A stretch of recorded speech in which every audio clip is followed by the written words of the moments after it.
Robert Mitchum was an underrated American leading man of enormous ability, who sublimated his talents beneath an air of disinterest. He was born in Bridgeport, Connecticut, to Anne Harriet Gunderson, a Norwegian immigrant, and James Thomas Mitchum, a shipyard, railroad worker. His father died in a train accident when he was 2, and Robert and his siblings, including brother John Mitchum, later also an actor, were raised by his mother and stepfather, a British Army major, in Connecticut, New York, and Delaware.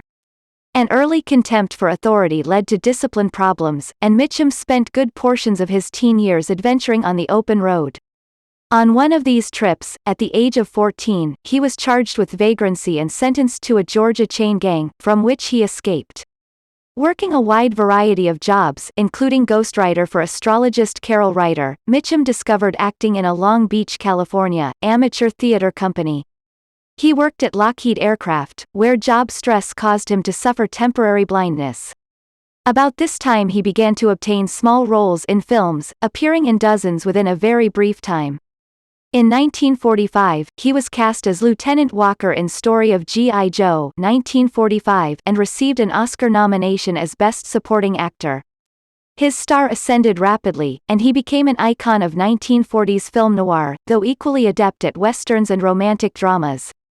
His apparently lazy style and seen-it-all demeanor proved highly attractive to men and women, and by the 1950s, he was a true superstar despite a brief prison term for marijuana usage in 1949, which seemed to enhance rather than diminish his bad boy appeal.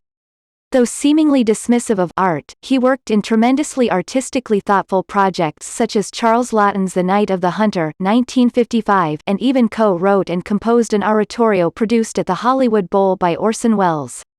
A master of accents and seemingly unconcerned about his star image, he played in both forgettable and unforgettable films with unswerving nonchalance, leading many to overlook the prodigious talent he can bring to a project that he finds compelling. He moved into television in the 1980s as his film opportunities diminished, winning new fans with The Winds of War 1983 and War and Remembrance 1988. His sons James Mitchum and Christopher Mitchum are actors, as is his grandson Bentley Mitchum.